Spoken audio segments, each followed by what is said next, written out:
तो आज हम हाइगन के तरंग सिद्धांत से अपवर्तन की व्याख्या करेंगे, अपवर्तन के नियमों की व्याख्या करेंगे। तो अपवर्तन के नियम अध्ययन करते हुए आ रहे हैं। पहला नियम जो होता है स्नेल का नियम होता है, साइन आई बटा साइन आर बराबर म्यू। और दूसरा होता है आपतित किरण, अपवर्तित किरण, अभिलंब, तीनों एक ही तल में होते हैं। तो ये तो अपवर्तन के नियम है, लेकिन अपने को सिद्ध करना है हाइगन के तरंग सिद्धांत से। तो हाइगन के तरंग सिद्धांत से परावर्तन के नियमों की व्याख्या कर चुके हैं, सिद्ध कर चुके हैं। आज अपवर्तन के नियमों की व्याख्या करेंगे और इसके आधार पर ये जो किरण चित्र इसके आधार पर व्याख्या करेंगे। तो यहाँ जो दिखाई दे रहा है ये एक्स वाई अपवर्तक पृष्ठ है। कल परावर्तक पृष्ठ के रूप में अध्ययन किया था, आज अपवर्तक पृष्ठ के बारे में पढ़ेंगे। अपवर्तक पृष्ठ का मतलब जैसे कांच लिया लेकिन उसके पॉलिश वगैरह नहीं है, ट्रांसपेरेंस है, तो ये अपवर्तक पृष्ठ में किरण आएगी और अपवर्तित हो जाती है। जैसे पानी वगैरह ले लिया तो ये अपवर्तक पृष्ठ का कार्य करेगा।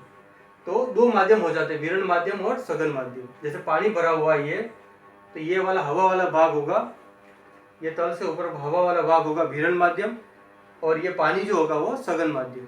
अगर ये कांच होगा तो ये सघन माध्यम, हवा होगी वो विरण माध्यम। तो दो माध्यम हो गए, एक में वेग c1 मानेंगे प्रकाश का, दूसरा में c2 मानेंगे। तो ये एक्स वाई अपवर्तक पृष्ठ है जो म्यू अपवर्तनांक वाले विरल और सघन माध्यम को अलग अलग करता है। तो ये जो दो माध्यम का अनुपात है वो अपवर्तनांक कहलाता है। इसको म्यू से व्यक्त करते हैं, म्यू बराबर होगा c1 बटा c2, यानी कि प्रकाश का वेग विरल में और सघन में दोनों का अनुपात हो गया c1 बटा c2। तो यहाँ पर ये भी एक समतल तरंगाग्र है जो अपवर्तक पृष्ठ एक्स वाई पर आपतित हो रहा है।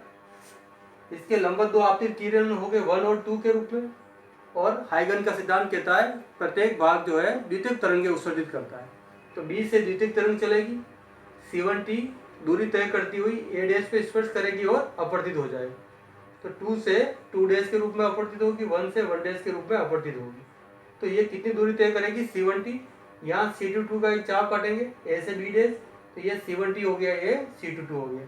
ये वाला भाग कहलाएगा EAN, कोण कहलाता है, एंगल ऑफ EAN कहलाएगा आपतन कोण, इंसिडेंस। यहाँ लिखा एंगल ऑफ EAN। दूसरा बन रहा है BA और A dash, first of all ये।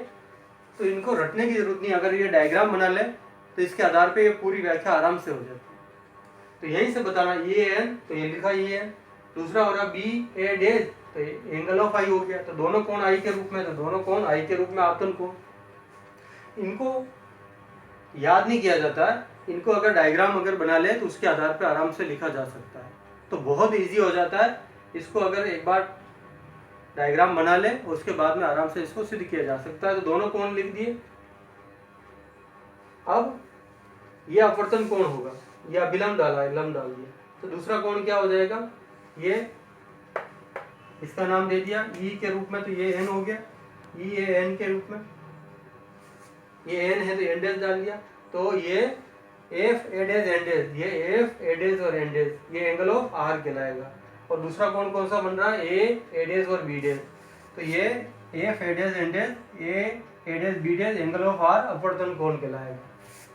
तो वो एंगल ऑफ I के रूप में, एंगल ऑफ R के रूप में, ये दोनों कोण मिला के I, दोनों कोण मिला के R के रूप में हो गया। तो यहाँ पे दो त्रिभुज बन रहे हैं, एक ये बन रहा है, एक ये बन रहा है, A B और A डैश, या A डैश और B। इसमें अपन साइन थीटा ज्ञात करेंगे, थीटा के रूप में I ज्ञात करेंगे। साइन I बराबर क्या होगा, लंब बटा कर्ण। तो I के सामने लंब और इसको कर्ण मानेंगे, तो लंब बटा कर्ण के रूप में क्या आएगा, c1t, और कर्ण के रूप में मान ली तो A डैश। तो पहला काम तो ये हो गया साइन I, एक फर्स्ट रिएक्शन हो गई। इसमें ज्ञात करेंगे I, ये सामने वाला थीटा कहलाएगा, सामने वाला लंब, तो c2t, और ये A डैश, तो ये लंब बटा कर्ण के रूप में c2 बटा A डैश। समीकरण फर्स्ट और सेकंड का भाग देंगे, इसमें इसका भाग देंगे तो ये दोनों कट जाएंगे, A डैश, t से t घटा c1 बटा c2, c1 बटा c2 यहाँ से आ रहा है, c1 बटा c2 म्यू के बराबर, अपवर्तनांक के बराबर। तो ये स्नेल का नियम आ गया, पहला नियम आ गया स्नेल का नियम। तो इसको स्नेल का नियम कहते हैं, ये अपवर्तन का पहला नियम, प्रथम नियम। इसको साइन को कहते हैं जा, आपतन कोण की जा, अपवर्तन कोण की जा का अनुपात माध्यम के अपवर्तनांक के बराबर होता है। और दूसरा ये हो गया आपतित किरण, अपवर्तित किरण और अभिलंब, आपतित, अपवर्तित और अभिलंब। ये आपतित हो गया, ये अपवर्तित हो गया, अभिलंब, तीनों एक ही तल में स्थित होते हैं, दूसरा नियम होता है। तो हाइगन से दोनों नियमों को सिद्ध किया जा सकता है। तो पुनः दोहरान कर सकते हैं इसका। एक्स वाई अपवर्तक पृष्ठ है, जैसे जल ले लिया तो ये जल है, तो ये हवा है। दो माध्यम हो गया विरल और सघन, हवा और पानी, हवा और कांच के रूप में। तो एक्स वाई क्या हो गया अपवर्तक पृष्ठ, तो म्यू अपवर्तन वाले विरल और सघन को अलग अलग कर रहा है। इसमें वेग क्या C1 और C2, तो म्यू बराबर C1/C2। तो ये जो दो माध्यम का अनुपात है ये अपवर्तनांक कहलाता है। दो माध्यम को अलग अलग करता है उसका अनुपात अपवर्तनांक कहलाता है। अपवर्तनांक को व्यक्त किया अपने म्यू बराबर C1/C2। तो ये भी क्या हो गया समतल तरंगाग्र, एक्स वाई अपवर्तक पृष्ठ पर आपतित है। इसके लंबवत दो आपतित किरणें होगी 1 और 2, और हाइगन के सिद्धांत से द्वितीय तरंग उत्सर्जित करेगा B, ये C12 दूरी तय करेगी और A डैश पर अपवर्तित हो जाएगी। यहाँ से एक चाप काटा तो AB डैश बराबर C2T हो गया। तो दो कंडीशन आ गई, दो त्रिभुज की, ये लंब डाल दिया एन और एन डैश के रूप, एन और ये हो जाएगा एन डैश के रूप में कंडीशन बता सकते हैं। तो ये एंगल ऑफ आई हो गया, ये एंगल ऑफ आई हो गया। तो दोनों कौन हो गया EN और ये BA डैश के रूप में एंगल ऑफ आई, और ये दोनों कौन हो जाएंगे एंगल ऑफ आर के रूप में। तो दोनों कंडीशन आ गई, दो त्रिभुज बन रहे हैं। तो ये हो गया थीटा के सामने लंब और ये कर्ण के रूप में C1T AA डैश, ये C1T AA डैश है ना।